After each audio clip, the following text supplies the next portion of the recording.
Olá, tudo bem? Muito obrigado pela audiência. Estamos começando mais um Baú de Votu. Mas antes de eu começar, eu quero relembrar vocês que o nosso Baú de Votu virou livro. Então aqui nós temos as primeiras 95 entrevistas, depoimentos de pessoas que fazem parte de famílias que desenvolveram o Votuporanga. Muitos têm da fundação, ou até antes da fundação. Então o livro está aqui e o livro está um dado bastante interessante. Além da parte escrita, cada depoimento no final você tem um QR Code que você pode acessar esse QR Code e assistir a entrevista inteira no YouTube através do livro. Então aqui você tem um arquivo na sua estante da história de Votuporanga, tá? Se você quiser adquirir o livro ou ter algumas informações, é só você mandar um WhatsApp para mim no 17, 996-553871, que eu passarei todas as informações, tá? Então tá aqui, ó, o Baú de Votu virou livro. Bom, vamos começar então com o nosso bate-papo de hoje, uma pessoa bastante conhecida em Votuporanga, porque ele faz parte de um grupo que transformou o carnaval de Votuporanga. Antes deles o carnaval era um, depois virou outro. E também tem um trabalho muito importante no Otávio, né? Eu estou falando com o Edilberto Fiorentino ou Casquinha, né? Casquinha. Ninguém te conhece com o Edilberto, Casquinha, né? Geralmente Edilberto é a mãe, é a família que chama, né? Primeiramente, Zé, prazer falar com você, prazer participar desse programa que eu julgo de muita importância, um baú de luto. Eu acho que melhor do que você ouvir a história por boca de terceiros, é você ouvir a história por quem fez parte dessa De quem história, fez parte, né?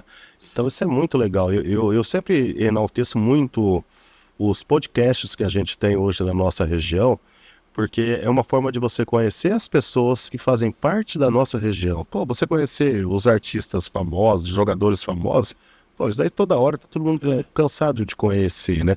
Agora, você saber a história das pessoas que fizeram parte da sua comunidade, da sua região, entenderem por que elas têm tal posto, por que elas têm tamanha liderança, eu acho muito importante você saber a história dessas pessoas. Inclusive, eu sempre falo, né, hoje, aproveitando que nós estamos num período de férias, meus filhos, os dois estão aqui, meus dois filhos maiores, porque eu sempre procuro passar para eles que para você ter um futuro, você tem que ter um passado. Você conheceu o teu passado. Você tem que conhecer o seu passado, conhecer suas raízes.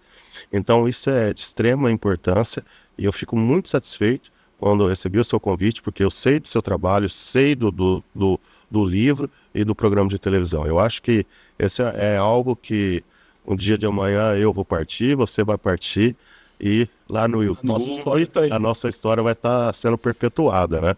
E então agradeço o convite, agradeço imensamente a poder contar um pouquinho da minha história. Claro, muito obrigado pelas palavras.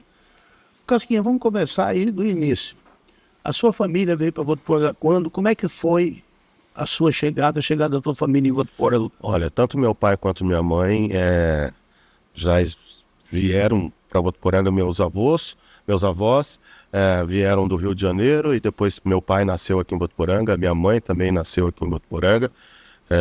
O meu pai era do ramo de sorveteria, foi alfaiate, aí depois Alcides Fiorentino já faleceu, e ele tinha uma alfaiataria ali perto do prédio da Telesp, até onde é o prédio da Telesp hoje, ele tinha ali embaixo, ele tinha uma alfaiataria.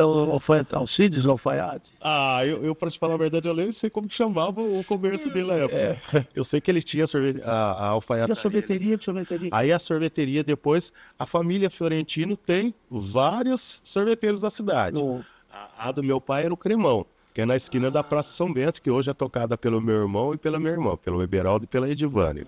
Tá. Mas nós temos também o Adalto aqui com a Chantineve, que todas as sorveterias de mais de 40 anos na cidade.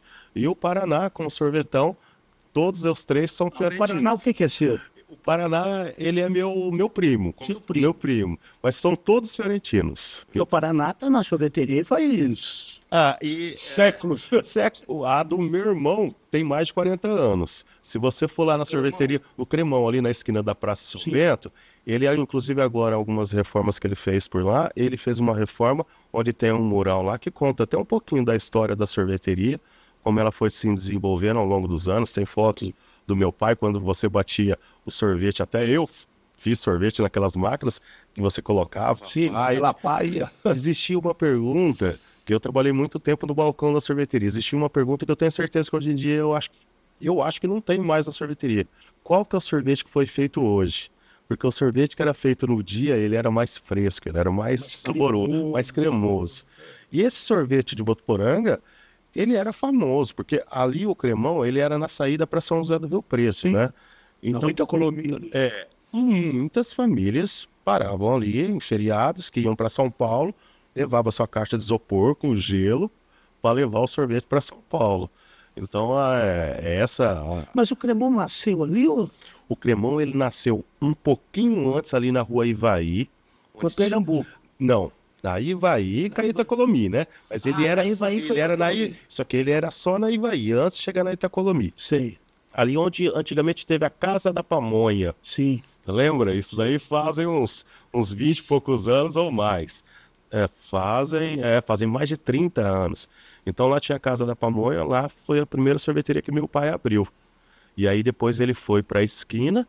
Na esquina o prédio era do seu Valdecir Bortolotti. Sim. E na época depois a gente, com muito custo, compramos ali a Ali esquina foi do Valdecir Bortolotti. Ali foi o Empório Bortolotti, do pai desse Bortolotti, do seu Exato, Bortolotti. exato.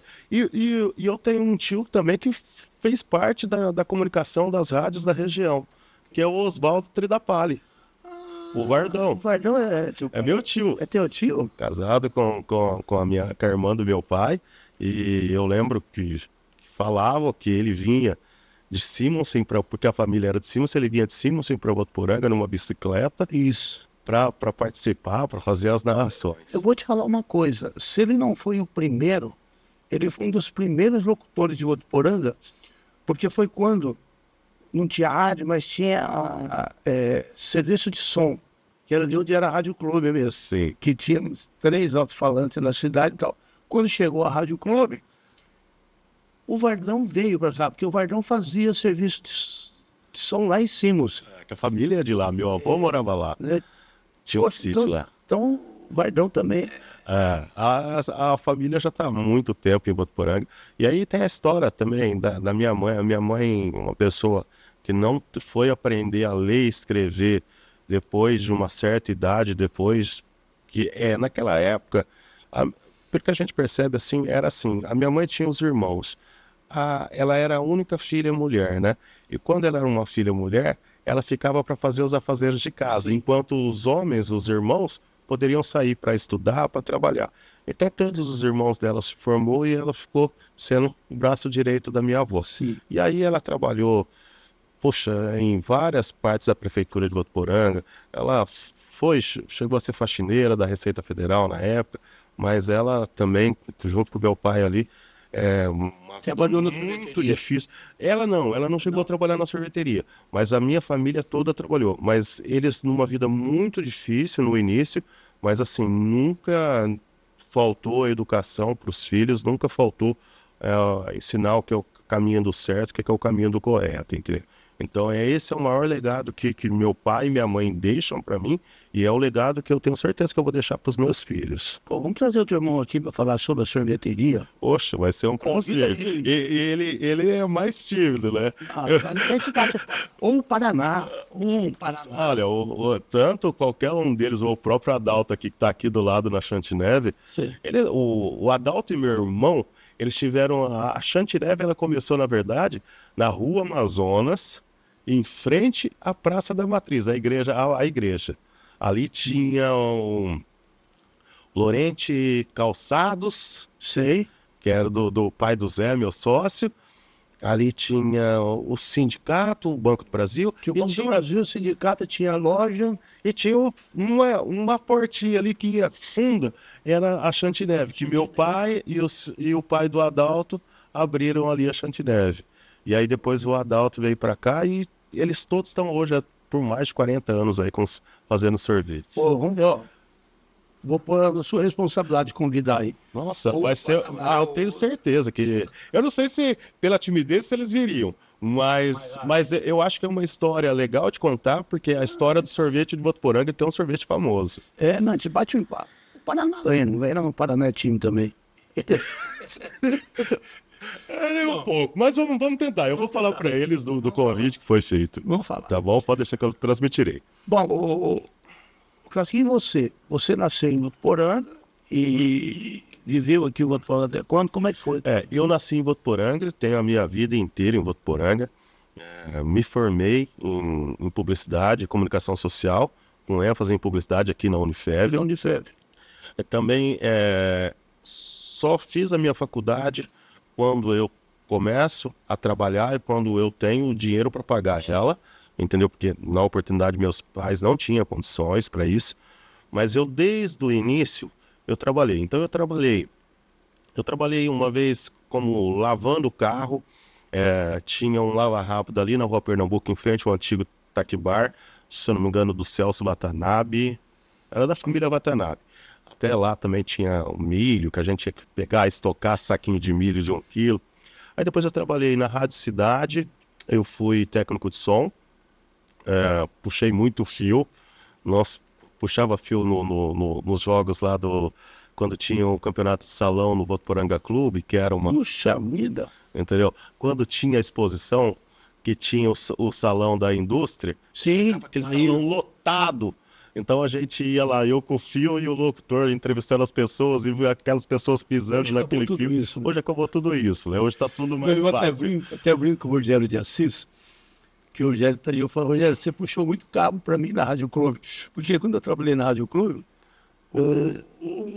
o Rogério, por ser filho dos Oscaris, ele desde moleque ele frequentava lá. E ele trabalhou como técnico na Rádio Clube, então ele também puxava esses cabos. E depois, mas paralelo a isso, eu trabalhava na sorveteria também, né? Aí teu pai já tinha sorveteria. Já tinha sorveteria. E eu trabalhava na sorveteria atendendo as pessoas, limpando mesa. Algum tempo cheguei a fazer um sorvete lá, mas não era a minha praia. Mas eu ali na sorveteria. E paralelo a isso, a gente estudava no Manuel Lobo e nós fazíamos algumas festas para a formatura da escola. E eu era meio que a liderança ali, né? Eu era o porta-voz daquela turma. Eu lembro que a gente saía aí em todas as escolas de Votuporanga, pedia a licença para a diretoria da escola vizinha, falou assim, ó, estamos desenvolvendo um evento lá para o Manuel Lobo, tal. A gente pode falar com os alunos? E eu entrava de sala em sala de aula, falando, ó, meu nome é tal, sou da escola tal, estamos aqui para vender um evento que vai ter dia tal. Então, com isso, eu fui me tornando muito conhecido em todas essas escolas aí. E aí eu falava assim, ó, você que quer ir no evento, você vai lá na sorveteria. Agora, desculpa te cortar. Não. Esse aí, que tipo de evento que era? Shows? Não eram shows, eram baladinhas, né? Baladinha. Com DJ. Entendeu? Então a gente, quando tinha aquela. Lá na Avenida do Açari, tinha a boate, a Esfera, Metrópolis, antigo Metrópolis. Então ali a gente alugava por algumas noites e nós fazíamos algumas festas em parceria. Tá. E a partir dali as pessoas chegavam na sorveteria, vim comprar ingresso. Ah, cadê o Casquinha? Eu quero comprar ingresso. Então Você vendia na sorveteria? vendia na sorveteria. Depois de tantas festas que a gente foi fazendo, uma atrás da outra, virou meu meio de vida desde então. Aí um momento a gente pegou e tinha quem fazia o evento, era o Casquinha e o Piranha, e tinha os Miguelitos, que eram o Zé Lorente, o Liquinho, o Maranhão, que tinha uma padaria ali perto do Votuporanga Clube. Ali onde que é a Amarão Corretora de Seguros hoje. Sim. Então ali eles faziam alguns eventos, nós fazíamos alguns eventos. Chegou uma hora e nós decidimos que nós iríamos montar uma casa noturna em Votuporanga. E eles também decidiram que eles iam montar uma casa noturna. Em vez da gente se chocar e virar um inimigo do outro, a gente se uniu e criou a Totem. Ah, tá. A Totem ali na Tocantins. Sim. E a Totem na Tocantins, ela foi um sucesso que marcou. Grande sucesso. Eu acho assim, com todo respeito às demais aí que tiveram, mas eu acho que até hoje o Votuporanga não teve uma casa noturna que marcou tantas gerações, Não, e porque, vieram artistas que hoje são sim, famosíssimos. artistas que começaram, pô, eu tive ali na Totem tocando João Bosco e Vinícius, tocou dentro da Totem, é, Cidade Negra tocou dentro da Totem, muitos artistas. Mas o mais legal é que até hoje as pessoas falam com saudosismo da Totem de que foi uma época de ouro de Votuporanga.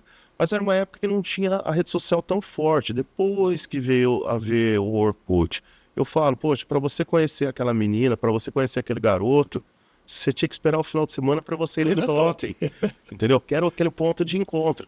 Então ali você ia encontrar a pessoa. Então ali é que a coisa ia acontecer. Então ali se formaram muitas famílias, separaram-se muitas famílias, às vezes também.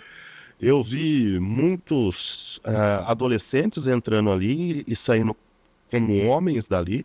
E, Foi quantos anos a Tota? nossa, a Totem foi mais de 15 anos no mesmo lugar. A Totem, por mais de 2 anos, ela lotou de esgotar ingressos toda sexta e todo sábado. Isso era. Vinha gente de toda a região. Mas era uma época de ouro. E não tinha um estilo musical, né? Era No- bem eclético, né? Tocava não, sertanejo, samba. não, o começo, Zé. O começo ela era só eletrônico. Ah, tá. Só eletrônico, só música com DJ. Aí depois ela tinha um espaço, ela aluga o espaço do lado. Aí ela era uma casa noturna para 600 pessoas, ela passa a ser uma casa noturna para 1.200 pessoas com a locação do prédio do lado. Nessa locação do prédio do lado, entra a música ao vivo. Quando entra a música ao vivo, no começo é só pop rock. Fica por mais de ano, só pop rock. Sei. Não existia o sertanejo, não tinha, nós não dávamos, não abria espaço pro sertanejo. Aí depois, com o tempo, que foi entrando o sertanejo, e aí foi entrando Porque o sertanejo começou a ficar muito forte, né? eu falo, a gente participa de toda essa geração do sertanejo universitário, todos esses shows nós fizemos em Votuporanga. Jorge Mateus, fizemos pagando 5 mil reais de cachê, Henrique e Juliano, que é mais moderno, mais João Bosco e Vinícius, Maria Cecília e Rodolfo, todos que você possa imaginar, o Pena e Gabriel, todos foram feitos com a gente, Vitor Léo, todos esses shows nós fizemos. E era ali do lado da. Essa que aí nós, quando eram shows maiores, por exemplo, César Menotti e Fabiano, eu fiz no Campo do Açari. Ah, tá. Que vocês deslocaram. Vitor Léo, eu fiz no campo do Clube dos 40. Então, cada. E ali vocês montavam uma estrutura. Exato. Aí você montava uma estrutura de palco e, paralelo a isso, tinha o rodeio de Votuporanga, que era um período muito bom de rodeio, e que nós tínhamos dentro desse espaço do rodeio o que era chamado de Rancho do Patrão, que era um espaço que, com o tempo, a gente, como todo ano tinha aquela festa, todo ano a gente fazia uma melhoria naquele espaço, mesmo ele não sendo nosso. A gente ia lá, fazia piso, daqui a pouco pegava, fazia um piso mais elevado para fazer um camarote, daqui a pouco pegava, fazia estrutura de bar, estrutura de banheiro, para diminuir o custo para o próximo ano. E era um sucesso muito grande, e foi dali que eu praticamente eu Partiu gostado. construí a minha vida, entendeu? Agora, quando que entra os trios elétricos? É nesse meio ou depois disso? Nesse meio tempo, quanto tempo nós temos a Totem, que é a casa noturna que faz a balada o ano inteiro, nós éramos nós não participávamos do carnaval. A Totem não tinha nenhum bloco de carnaval, não tinha nada. Tinha o Van Gogh, tinha o Miguelitos, tinha o Punzão, tinha, Então aí já tinha trio tinha elétrico. Já. todas essas escolas, essas escolas não, trio elétrico. esses trios elétricos, esses blocos em Quem Votuporanga. começou primeiro? Foi Miguelitos? Olha, eu não lembro, eu acredito que tenha sido até o Punzão, né? Punzão. Mas antes disso, que não é já da minha época, mas Votuporanga já tinha escola de samba, um carnaval forte de rua, né? Graças a Santa Fé, graças aos clubes. Aqui tinha mulata dengosa, deixa cair. Exato. Tinha. Que era uma vertente que Votuporanga tinha nicho, tinha público para aquilo, né? Tinha uma história para isso. E você sabe o que eu falo? Não sei com quem eu estava conversando ali. Eu falei, não, isso é coisa do passado. Eu ainda já falei com o Jorge, nós temos que voltar com o carnaval de rua da cidade, porque não bom, quando tinha o Oba aqui, mas hoje tem o carnaval popular da prefeitura, eles não são antagônicos. Você pode ir no Com carnaval certeza. de rua, você pode ir lá. Aliás, Eu notava o Amazonas. a gente sempre achava que, por exemplo, quando o Oba estava em Votuporanga, que a gente queria que a prefeitura encarasse o Oba, que ela fizesse uma propaganda do Carnaval de Votuporanga, não do Oba. Sim. Que o carnaval. Porque se você chega em Salvador, Salvador ele não vai falar assim, ó, o bloco tal, o bloco me beija, o bloco não sei o quê. Não, ele fala do Carnaval de Salvador. Então, porque isso é o turismo para a cidade. Entendeu? Eu podia ter os dois. Com certeza.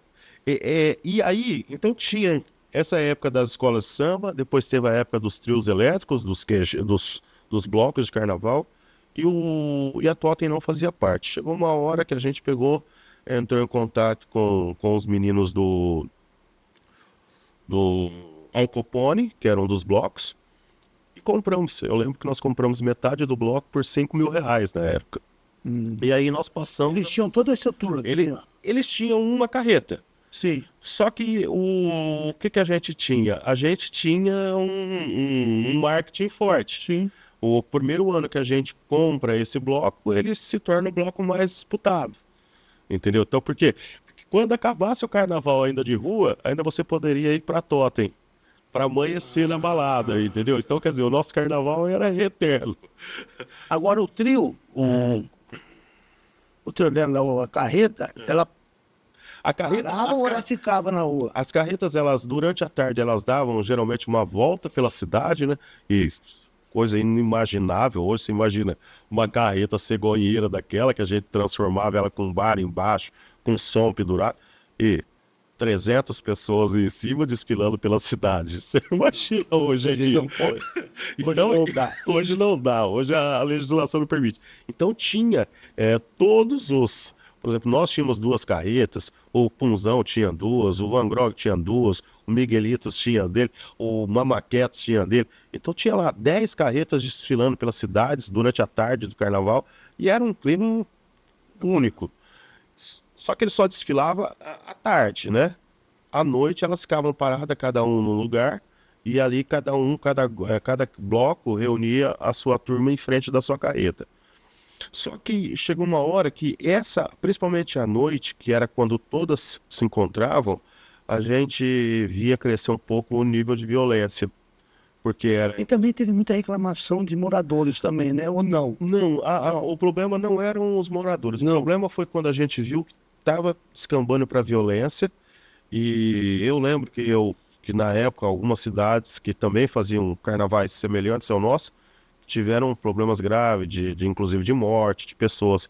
Então foi quando a gente pegou e teve a ideia de falar assim, gente, ou a gente profissionaliza isso daqui, ou uma hora isso daqui vai virar algo de ruim, e aí vai ser prejudicial a todos.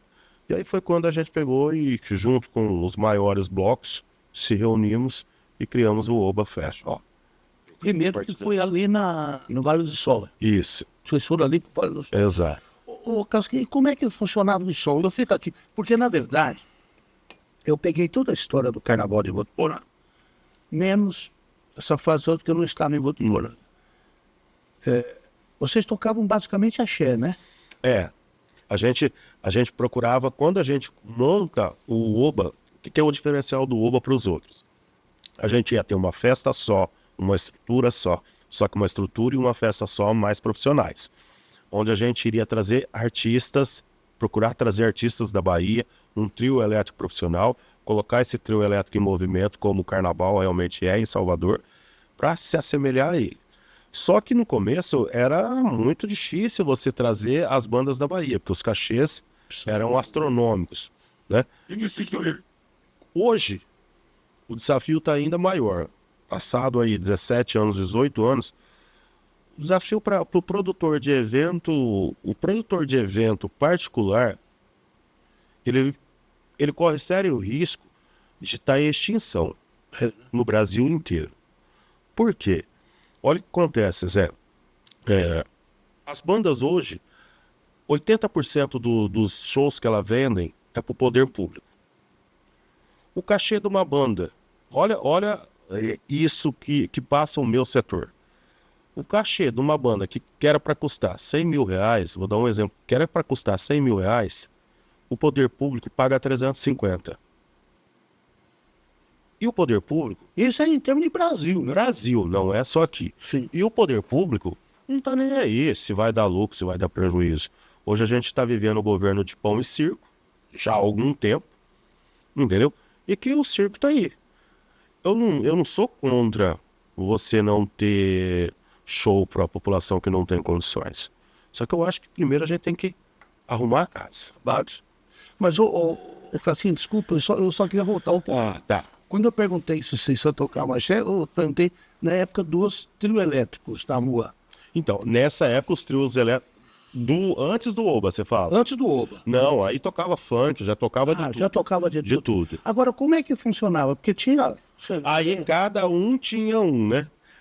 Mas um atrapalhava o outro. Aí quem tinha o som mais potente encobria o do outro. A gente procurava dar uma distância entre um trio e outro para que houvesse um mínimo de respeito ali. Só que o som mais potente encobria o do outro. Isso daí, e era essa bagunça. Você andava 150 metros, era um som. Você andava 150 para lá, era outro. Você andava 150 para lá, era outro. Só que, por exemplo, o que acontecia? O meu bloco, que era o Al Capone Totem, ele tinha mais integrantes, então era o mais famosinho nessa época, porque pelo amor de Deus, eu não estou vendendo o meu peixe, eu estou falando o que realmente aconteceu. Teve a época que o Punzão era e sempre foi o maior, mas cada época tem uma época de ter um protagonismo. Na minha época, na nossa época, nós tivemos um certo protagonismo. Então todo mundo queria ficar ali em volta. E aí já era muito disputado aquele espaço todo, e aí você tinha era quem pagava o bloco, tinha uma corda.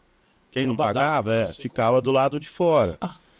Então você fazia Uma corda para você colocar os seus integrantes ali, só que eles ficavam parados, entendeu? Curtindo o som ali, e ali tinha bebida open bar para eles, tudo. Só que você imagina, né? Um ali bebendo de graça, o outro ali do lado não pode beber, tem que pagar e pagar caro. Como que você controla essa bebida? Agora, os carros os trios ficavam parados. Parados. À noite ficavam parados. Na Rua Amazonas. Não, Não? ficavam lá na Avenida do Vale do Sol, ficavam depois lá na Avenida do Açaí, Teve lá na na Avenida Rua do São Açaí, Paulo também. na Rua São Paulo. Exatamente, esses três Então locais. acabou o carnaval de rua na Rua Amazonas. Acabou. Ficou cada um. Teve um período ainda que tinha ainda os desfiles de escola de samba e tinha os dois carnavais em paralelo. Teve esse período. Mas assim, o público jovem mesmo vinha para esse carnaval. Eu lembro que no começo, antes de participar do carnaval, eu de domingo, sábado, estava trabalhando na minha sorveteria lá, do meu pai. A sorveteria era, nossa, empesteada de turismo. Fechado. De gente de fora, gente de todo lado do Brasil vinha para cá. Então a cidade se transformava, né? Eu falo, era um evento diferente do rodeio, porque era o turismo, não era o turismo regional, era o turismo Brasil, né? Sim. Então você tinha a economia ganhando de todos os lados. Uma vez, eu morava em São Paulo, eu vinha vindo de São Paulo, não, eu trabalhava em São Paulo e morava em Rio Preto. E eu vinha vindo no carnaval. Aí eu parei para abastecer, lá uns 180 quilômetros de Votuporanga, de 150. Aí eu vi uma placa do Rio de Janeiro, e vi os garotos, um cara perguntou, para chegar em Votuporanga tem quantos quilômetros ainda? Aí eu falei assim, vocês vão para Votuporanga? Vamos. Vocês vão fazer o que lá? Vamos no carnaval. Eu falei, não, peraí. Vocês vêm do Rio de Janeiro para vir no carnaval. Melhor que era acontecer assim, vinha as pessoas. Eu lembro uma vez no Orkut, que tinha lá uma comunidade lá, e tinha uma pessoa pedindo informações do Carnaval de Votuporanga, e essa pessoa pedindo informações em inglês. Ela estava vindo não sei de que lugar do mundo, e ela queria vir para o Carnaval de Votuporanga, e aí ainda uma pessoa pega e comenta com ela. Fala assim, mas você está vindo aí da Europa, não sei da onde, você tá vindo pro Carnaval de Votuporanga, Carnaval não é em Votuporanga, Carnaval é em Salvador e no Rio de Janeiro. Aí ela fala, não, mas eu vou pro Carnaval de Votuporanga, que eu ouvi dizer que é bom. Então, isso eu nunca vou esquecer, né? Isso mesmo. Poxa, que era uma época que a rede social estava engatinhando e a fama desse carnaval já estava chegando tão longe. Agora, Casquinha, lá no começo dos trios elétricos, tinha um grande custo isso, né? Como é que eles bancavam isso? Tinha patrocínios, pessoas que...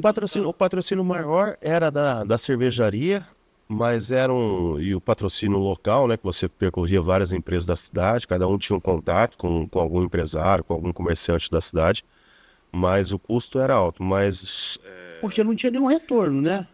não, você tinha o retorno da venda, né? Da venda dos abadás, dos ingressos. Todo mundo vendia abadá. Todo mundo vendia abadá. Então você tinha o retorno da venda, você tinha o retorno de patrocínio e você tinha a cervejaria. A cervejaria ainda ela não contribuía com muito. Quando a gente pega e cria a Liga dos Trios Elétricos, e a gente, quando a Totem entra na negociação com a cervejaria, a Totem já tinha algumas negociações com a cervejaria que sabia alguns valores como aconteciam. As outras pessoas que trabalhavam com o Carnaval de Votuporanga eram todas pessoas que o Carnaval era uma paixão, mas não era a profissão delas, então elas não sabiam qual que eram os valores que giravam. Então quando a gente entra, a gente consegue melhorar isso daí para todos. E na época ainda, eram tantas caixas de cerveja, a cervejaria dava, e a gente dividia, tinha 7 trios elétricos, eu acho, 7, 8, a gente dividia de forma igual. Sim. Sendo que um era às vezes o meu era muito maior que o outro, mas eu ia ter o mesmo número de caixa de cerveja ganha que o outro, entendeu? Então tinha bloco que vendia cerveja no final, enquanto faltou cerveja para mim no final, eu tive que comprar. Mas era assim que a gente foi construindo, e depois, quando tem o Oba, aí a coisa muda, aí as despesas mudam, e que nem eu te falei, hoje mudou muito, muito. Então vocês tiveram uma liga dos trios elétricos? Teve uma liga dos trios elétricos, que era uma forma de organizar, de padronizar, de começar um profissionalismo naquilo ali, entendeu? E aí, o caso que acabou... Era a forma de você ter um debate com o poder público, de você organizar sim, claro. as nossas demandas. Você fica mais forte. Exato. Você fica mais forte. O caso que agora, aí, os trios elétricos acabaram quando surgiu o Oba. Sim.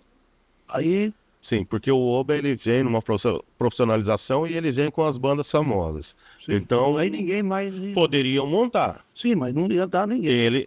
Porque o grande patrocínio iria querer se ligar à imagem do Oba. Os grandes blocos estavam formando o Oba.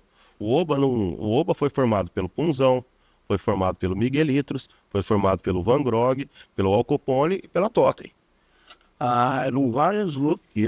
Então, os maiores trios elétricos, os maiores blocos de carnaval formaram o Oba. E aí mas é isso que eu falo, não impedia. Só que as pessoas colocavam assim, o Oba acabou, não, com os outros carnavais. Não, o Oba não acabou com os outros carnavais. O Oba foi uma opção de mais um carnaval. Nada impediu o outro de se profissionalizar e de criar um outro carnaval também. Como foi agora, recentemente, quando o Oba vai para São José do Rio Preto, nada impediu de Votuporanga ter um carnaval. Sim, teve. Entendeu? Mas é meio complicado. E aí, acho que como é que o Oba começou a deixar de ser uma festa com músicas do Nordeste, aquelas músicas e tal, e começa a entrar no sertanejo. Como é que isso aconteceu? Nesse começo do Oba, ali nos primeiros anos, o axé passa por uma crise, não tem renovação no axé. Sim. Tanto que o Votuporanga tinha o Oba e tinha o Carnavotu, né, que era o carnaval fora de época, que a gente também fazia parte. O Carnavotu, a sua maior edição foi, nós chegamos a trazer Ivete Sangalo, Chiclete com Banana, Asa de Águia, Cláudia, banda, como chamava a banda da Claudinha Leite, a banda da Cláudia Leite, todos eles numa edição só, eram os maiores. Até hoje, são eles. Até hoje são eles. Você vê, se passaram 30 anos, 40 anos e não houve renovação no axé. O Bel Marques continua lá tocando. A Ivete Sangalo continua lá tocando. Inclusive, a primeira vez que Ivete Sangalo saiu de Salvador num carnaval, primeira vez, foi no Oba em Votuporanga. Quando gerou mídia espontânea para todo lado. Aí a gente lembra dela dando uma entrevista pro Ratinho. O Ratinho falou, mas você vai sair de Salvador no carnaval? Ela, vou sair de Salvador no carnaval um dia. Então, até hoje não houve renovação. Enquanto não houve renovação, o sertanejo vinha crescendo. O sertanejo vinha dominando o Brasil e chegou a dominar o Brasil, então você foi acrescentando sertanejo e axé. Sertanejo e axé. Chegou uma hora que, além do sertanejo, tinha que trazer o eletrônico, porque você tinha um público. E aí a gente trouxe alguns DJs dos maiores do mundo pro Oba. Aí depois o funk. E aí até que o Oba ele passa a se chamar de Oba Festival. Porque era um festival de música em pleno carnaval. Então, isso todo mundo fala assim, né? Meio que. Porque o carnaval. Até um dia eu falei isso com o Luciano. Falei, Luciano, o Oba não é carnaval. É um festival feito nos dias do carnaval. Exato. Exatamente, né? Porque. Mas assim, Zé, mas mesmo na Bahia hoje, o sertanejo está lá. Tá lá. Tá lá. O eletrônico está lá. Agora, o Luciano me falou uma coisa. O Luciano é um apaixonado, né? É uma figuraça. A família, né? A família dela é a profissão. Melão. Porque eu falei para ele, eu falei assim, tudo bem, vai, você traz sertanejo, mas por que você não traz também uma banda por uma noite para fazer marchinha e tal? Ele falou, nós já tentamos. Era o pior dia. Né? Ninguém curte marchinha mais. Aquele carnaval. Era o carnaval de salão, né, Zé? Era o carnaval de salão, né? Você entrava no carnaval de salão, eu lembro que a gente ia no Votuporanga Clube, no Açaí, pô, tocava as músicas de axé, só que chegava a hora que tinha as marchinhas, né? O momento das marchinhas. Lógico. Entendeu? Hoje em dia, não existe isso. Não, você vai contra tudo. Cara, eu falo, você fazer a grade do carnaval hoje é a coisa mais difícil que tem. Porque nós estamos, a música brasileira, com a chegada da rede social, a cada hora tem um artista novo, a cada hora tem um artista subindo e outro descendo. Então o que eu contrato agora para fevereiro do ano que vem, já vai estar embaixo no ano que vem. E aí na hora que você solta a programação, tem uns que falam assim, nossa, os haters, né? Muito sertanejo, é carnaval. Aí você valoriza o carnaval. Nossa, mas cadê o sertanejo? Cadê o eletrônico? Se você chegar hoje no... Meu filho tá aqui, tem 15 anos. O Rafa tem 10. Pergunta para eles quem é Bel Marques. Quem é Durval Leles. Quem é Cláudia Leite. Dificilmente irão saber. Agora, você já foi no carnaval? Na verdade, eles fazem no sábado anterior ao sábado do carnaval. Engenheiro Schmidt. Não. Você precisa conhecer. É uma das coisas mais lindas. Aqui na nossa região. Aqui, ó. Rio Preto. Não conhecia. É o seguinte, tem um empresário, que é um louco, um maluco, que adora coisa. Ele começou a apoiar que chama Toca da Carlota, que é um cara que toca um grande músico e a mulher dele que é a Carlota. Hoje, eles põem no caminhão, que é um palco, na rua, em frente à estação ferroviária. Só que do lado de cima, né? Do lado da estação ferroviária. Vai 20 mil pessoas. E é só samba, mas é um carnaval, é um carnaval de salão. Em rua, em praça pública. Na praça pública, músicos ali da região de Rio Preto, músicos fantásticos e muito metal, entendeu? É uma das coisas mais bonitas e eu sempre falo, isso aqui eu acho que é o único lugar que restou daquele carnaval de salão. Olha, nós temos geralmente há muitos anos, a gente procura sempre trazer o Monobloco, né? Que é uma banda do Rio de Janeiro, que ela tem várias formações. Mas a gente procura trazer o Monobloco porque a gente entende que o Monobloco é a essência do carnaval. Sim. Por essa questão de percussão, de metal. Cara, tem gente que não conhece. Mas na hora que chega lá, o cara não tem como ele não se entregar para aquela música, para aquela musicalidade. Não tem como. Um dos shows que nós fizemos em Votuporanga também, que foi assim, desse padrão, o Jorge Benjor. Nós fizemos a banda do Zé Pretinho aqui num dia à tarde, porque naquela época tinha o chamado QG e tinha a noite. O QG era ali onde era a exposição, onde é o shopping. Se Deus quiser, um dia vai ter o shopping. Ali era o QG. Então ali o Jorge Benjor tocou. Inclusive, após o show, conversei com ele e ele falou assim: olha, eu não conhecia Votuporanga, não conhecia esse carnaval, mas vocês estão de parabéns. Que delícia tocar nesse palco. E era um público formado por universitários. Sim. Um público. Só que uma coisa o Oba preserva até hoje, que é a questão das pessoas irem fantasiadas, das pessoas irem. É um clima muito, muito legal. É um clima, mesmo tendo toda a demanda lá de bebida, open bar para todo lado, mas você não vê briga, você não vê rolo, você não vê confusão nenhuma. As pessoas vão lá para se divertir. Muita segurança. Não, mas o público vai lá para se divertir. Com esse espírito. O público ele entra dentro do evento com o espírito de se divertir, porque ele já sabe do histórico do evento. Entendeu? Então, se alguém esbarra na mulher do outro, opa, desculpa aí, sem querer, tal, todo mundo se acerta. Não é questão de ter muita segurança. Até a gente tem a quantidade que se exige segurança, mas é uma segurança tranquila. Sim, entendeu? Então, mas essa musicalidade, eu acho que, por exemplo, a gente tem hora que a gente fala assim, nossa, você vai contratar um trio elétrico no carnaval. Um trio elétrico no carnaval, ele custa 350 mil reais para tocar 4 dias. Tá? É uma grana considerável. Para tocar 2 horas por dia. Muitas vezes a gente fala assim, poxa, poderia... Quantas horas vai por dia? A gente tem 10, 12 horas por dia de festa. A gente poderia cortar esse trio elétrico e investir um pouco mais no palco, porque o palco serve para as outras atrações, mas aí a gente fala assim, poxa, mas se a gente cortar o trio elétrico, a gente está cortando um braço do que é o axé, um braço do que é o carnaval. A gente vai ser mais dos mesmos, entendeu? Muitos estão assim. E que nem eu estava te falando, hoje em dia a dificuldade... nós não temos artistas no Brasil que chamem grandes públicos.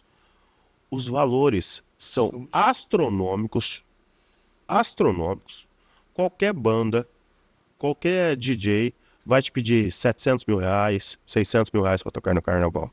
Se você for para uma banda maior, um Gustavo Lima, por exemplo, no carnaval, 2 milhões de reais. 2 milhões? 2 milhões de reais. E, detalhe, não é certeza que você vai conseguir a data. Sim. E paralelo a isso, você está pagando todos esses valores, que nem eu estava falando, o poder público, ele se tornou meu concorrente. Só que o poder público, o caixa dele tá lá. Vai lá e vai estourar o caixa, não vai estourar o caixa, não está nem aí.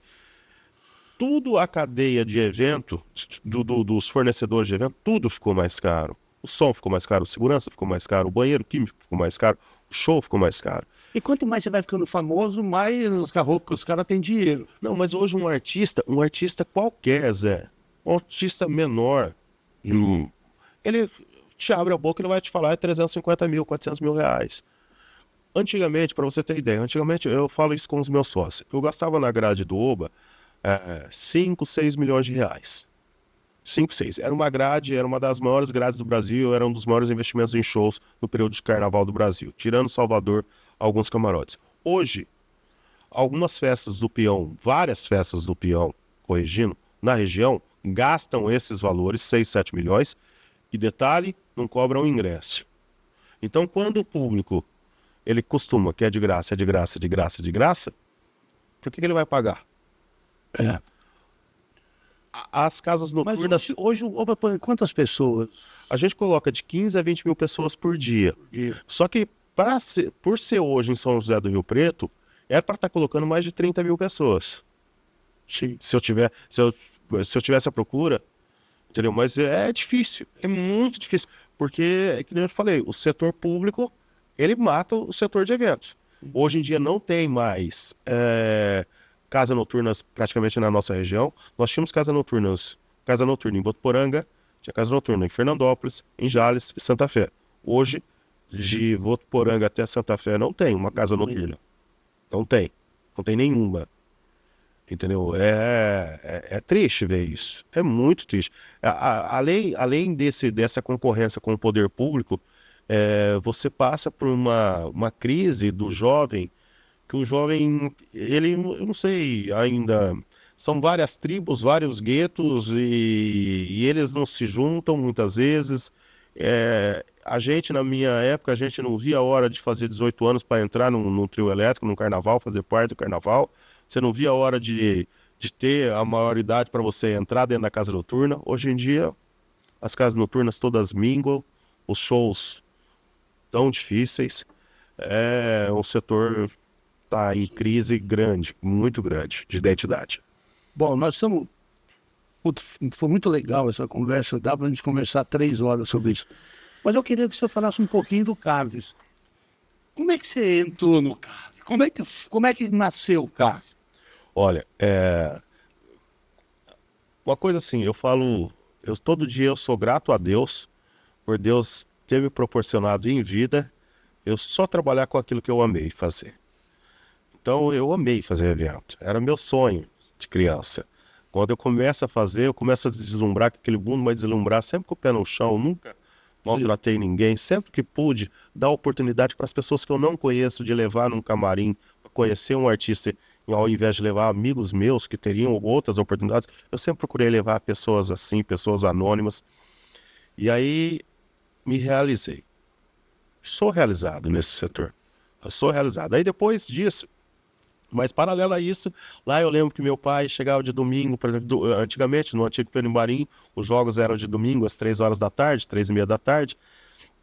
Meu pai de domingo era o dia que mais vendia sorvete. Meu pai ia para a sorveteria 4, 5 horas da manhã, 3 horas da manhã, para fazer muitos sorvetes, tocar a sorveteria de sorvete, para que lá pelo meio-dia, 2 horas, a gente saísse ali da Praça São Bento, fosse a pé para o antigo Plínio Marim. Eu e meu pai.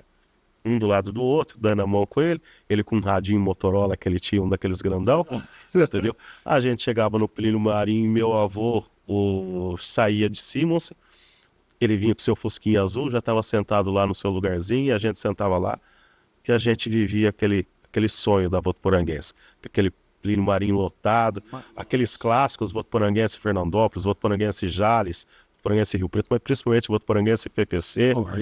Era guerra, né? Era guerra. Eu nunca esqueço, uma vez fui em Fernandópolis, e na hora que eu cheguei em Fernandópolis, o jogo lá era à noite, a gente da rodovia, assim, a gente via aquela iluminação do estádio, da rodovia, eu lembro que via aquele vulto da luz. E era, porque não tinha tanto prédio, então aquela luz ela ia se destacar, né? Era algo que o olho brilhava, o coração se enchia, e aí a partir dali a gente começou a se tornar apaixonado. Lembro quando o Juninho foi candidato no primeiro mandato dele, a Votuporanguense já não tinha, o time tinha acabado. E eu falei com ele, falei, Juninho, ele, não, Cássio, preciso do teu apoio, preciso do teu apoio. Eu falei, meu apoio é se você falar que você vai ajudar a voltar a Votuporanguense. Porque era SEV, né? Acabou a Associação Atlética Votuporanguense, depois teve a SEV do Gilberto Pitarelli, do Adriano Pitarelli, dos Melos. Que era camisa azul. Exato. E aceitava isso. Tinha azul e tinha amarela, eu acho. E dos Melos, novamente os Melos presentes nessa luta aí. E o Pitarelli, o Gilberto e o Adriano, né? E a SEV mesmo azul, amarelo, ninguém aceitava, mas todo mundo... Era o que tinha, era a paixão, era o futebol, né? Então teve aquele momento, e depois o Gilberto e o Adriano, por falta de apoio, segundo eles, de alguns empresários da cidade, eles tiraram o time da cidade, que o futebol sempre foi e é caro, muito caro. Deficitário. Altamente deficitário, assim... Claro que alguns clubes hoje se tornam eficientes aí na sua administração financeira. Mas um clube pequeno é difícil, Zé. E aí o Juninho pega e consegue trazer um empresário angolano para Votuporanga. Esse empresário angolano vai lá, paga novamente a taxa de inscrição do Clube Atlético Votuporanguense. Juntam-se. Depois de um tempo, alguns empresários, em torno acho que de 10, 13 empresários, compram desse angolano e aí a administração fica por conta de Votuporanga. E aí com o tempo, alguns desses sócios, desses 10, 13 empresários foram saindo da sociedade, foi ficando mais o Elton, da HSA, foi ficando mais o pessoal da Converde, através do Dimas, e os Melo. Esses 3 eram o Paulo, da Astra, esses 4 eram que estavam mais ali, com o tempo. Com o tempo, o Paulo saiu também o Paulo, saiu os Melo, e ficou só o pessoal da Converde e o Elton. Nesse período, o Elton me chama, sou muito amigo, o irmão que eu tenho, o Elton, me chama e fala: Casca, você é apaixonado por Votuporanguense, eu quero que você participe mais junto comigo aqui, tá? Então, a partir de hoje, vou te colocar lá como diretor e você vai estar junto com a gente. E a gente começa a participar. E é claro, esqueci de citar também uma pessoa que está desde o início ali, o Marcelo Stringari, que é o secretário de esporte, que é meu irmão também. E eles vão tocando, e eu um pouquinho mais à distância com os eventos e com a paixão pela Votuporanguense, mais um pouquinho. Quando chega a pandemia, os eventos param tudo. Os eventos param. Naquela oportunidade também, o Marcelo Stringari é convidado para trabalhar no escritório do Daniel Alves, em São Paulo. E eles pegam e falam: ó, a melhor pessoa para ser presidente é o Casca. Está aqui todo dia, conhece tudo, gosta. Então é a pessoa. Tenho a confiança deles e a partir desse momento eu entro. Eu estou há 5 anos como presidente da Votuporanguense. Esse foi o 5º ano. Quando eu pego a Votuporanguense foi justamente no ano que ela caiu. Sim. Foi o ano que ela caiu, o primeiro ano que ela volta para a Série A3. Primeiro ano que ela chega na A3 novamente, eu assumo, né? Nesse ano a gente chegou no jogo do acesso, só que não passamos pelo jogo do acesso, que foi contra o Primavera, que agora subiu para a Série 1. No outro ano a gente chega no jogo do acesso também, a gente não passa pelo Comercial de Ribeirão Preto e fica no jogo do acesso. Depois, no outro ano, a Votuporanguense ia parar, agora em 2024, né? 2024 a Votuporanguense ia parar. Eu ligo para o Marcelo já tinha voltado para Votuporanga como secretário de esportes, falo: Marcelo, só estava de sócio o Dimas, o Converde, o Dimas, o Elton, eu acho que os Melos ainda estavam. E falou: ó, a Votuporanguense vai parar. Avisa o prefeito, que estão tentando uma reunião com ele, não estão conseguindo, mas infelizmente vai parar. E eu avisei que quando a Votuporanguense ia mudar do Carnaval para São José do Rio Preto, eu cheguei a te avisar, eles duvidaram e na hora que viu aconteceu. Então agora é hora de avisar que vai acontecer isso aqui. Na época o Seba reuniu com a gente rapidinho, aí o Seba, poxa, o Seba sempre foi parceiro, mas nesse ano ele foi fundamental para pegar e ligar nas empresas: olha, eu preciso que você apoie o futebol de Votuporanga. E aí a gente conseguiu fazer o futebol naquele ano novamente, 2024, só que no último jogo que a gente se livrou do rebaixamento. Mas a gente montou o time com 30 dias, Sim. Então eu sempre falo, você não monta uma dupla sertaneja, 2 caras em 30 dias. Como você monta um time de futebol? A chance de dar errado é muito grande. Então, 2021 jogo do acesso, 2022 jogo do acesso, 2023 brigou pelo rebaixamento, 2024 com o planejamento certinho, a gente teve o acesso e a Copa Paulista. Agora esse ano a gente disputou a Série A2 voltamos a disputar a Série A2 e voltamos à Copa do Brasil, né? Mas assim, um ano de muita dificuldade. O baque da Copa do Brasil foi muito grande, a gente teve um empate e depois a gente estava bem na Série A2. Poxa, com 5 rodadas nós tínhamos que fazer, eu acho que 6 pontos, sendo que nós só pegávamos geralmente os últimos colocados do campeonato. E nós tínhamos 3 jogos em casa ainda. E mesmo assim a gente não conseguiu, juiz passou a gente para trás alguns jogos. Mas assim, essa paixão é única e aqui a gente tem que pegar e tirar chapéu para essas pessoas. O Elton, o Dimos, o pessoal da Converde, o Roberto Beleza, o Rodrigo Beleza, pro Paulão, pros Melo, pro Marcelo Stringari. Nossa, essas pessoas, elas merecem uma estátua dentro daquele estádio. Casca, infelizmente estourou o nosso tempo, nós podemos também falar, e 2025 a gente sobe, vai para um. Olha, 2020, 26, né? 6. É, 26. Eu só posso te garantir que nós já estamos trabalhando no planejamento para fazer um planejamento melhor. E a gente, se Deus quiser, a gente vai lutar por isso. Tem torcedor que fala assim, o time não quer subir. De maneira nenhuma. A gente tem que subir para ter o equilíbrio. A gente tem que investir na base para ter o equilíbrio financeiro. Se não acontecer isso, vai todo ano ter que colocar dinheiro, e eu posso te garantir que o dinheiro que já colocaram ali é muito dinheiro.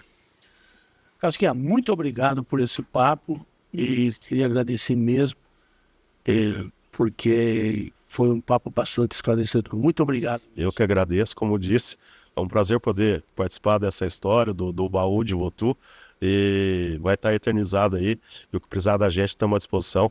E são pessoas que você poderia uma hora fazer uma entrevista também, o Elton, o Dimas. Vamos! Olha, são pessoas... Vamos fazer esse contato, aí a gente convida esse povo todo. Eu acho que a história deles devem ser contadas, do Roberto Beleza, deve ser contadas, porque são pessoas que vieram do nada e que hoje eles têm um patrimônio considerável, mas o maior patrimônio deles é o bem que eles fazem para muitas pessoas. Muito para a nossa sociedade. Bom, e assim nós encerramos mais um Baú de Votu. Na próxima semana nós estaremos aqui com mais um convidado. Muito obrigado pela audiência. Até a semana que vem.